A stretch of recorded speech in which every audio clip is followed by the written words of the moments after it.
Tukomawo wanu bayino tuleetako mu studio ategeere ate tekuno kwate kwate chupeyo abata musindise buli kobalanga owekyo okulya oba ekyo kibeerewo wale kibeerewo twatuzeera manager kitegere toddamu kulanga byakulya na kunyaga tabiresu nga tumuzika twidda kikatano junior kyoka waliwo kino oluyimba ngena kuwa junior oluyimba lwa Jamila Analia ne shida za dunia duina same percussion same chords same drums puliza mkananga bulungi omanyo tolo kusanga buno busajja buno upigini njagala bino bikwati mirundi agambye nti akasajja kamanyo tofayo hata bayo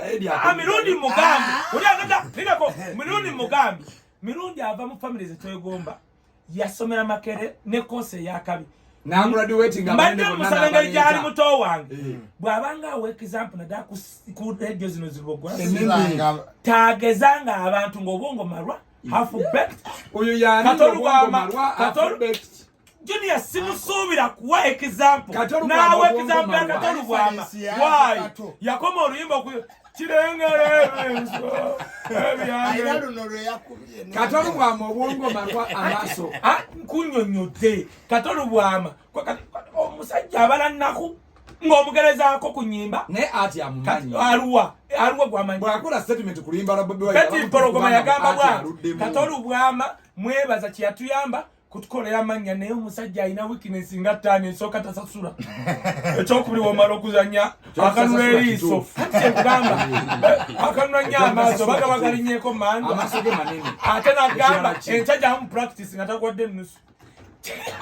otegedde era alina bandi ng'ayinani waayo nga yeekuwako ekifaananyi kinene naye nga ffe tujja kulaba beti porogoma bamessage sokaye toyina kyolaba oluyimba lwa kangeze luno kubanga bali baagaye terwanyumye kubanga ayogera nti terwanyumye yenkana vivi lyange ye Eddie kati okunyuma kwalwo kwamuyise waggulu wa nviiri teyawulidde kati ekyokubiri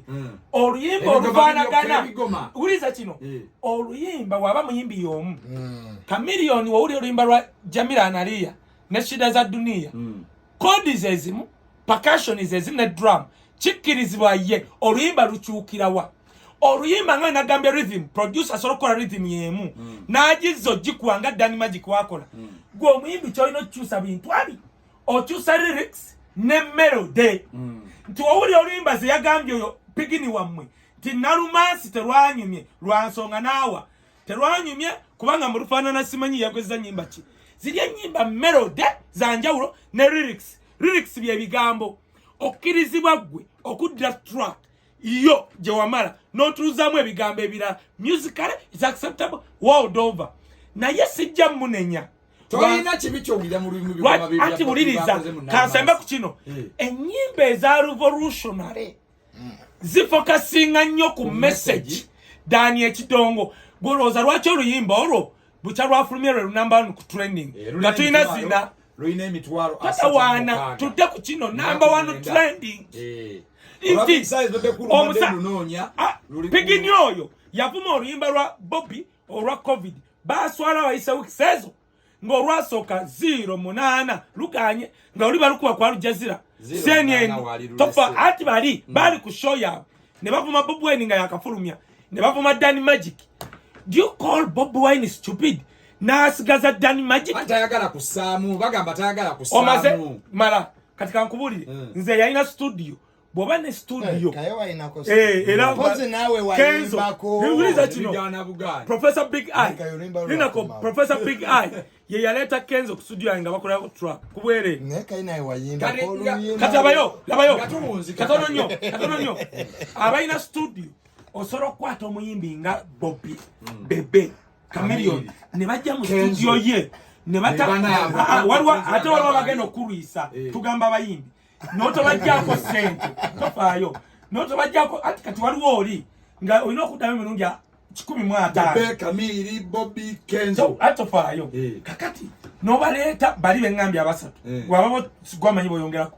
noto bajjako sente why oyagala brandi yaabwe ti Bebe wajja wano studio yo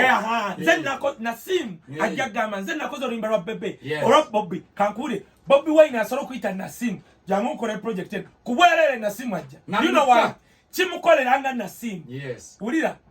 Danny Magic is one of the greatest producers we have here. You know why? You know why? Uda karaka.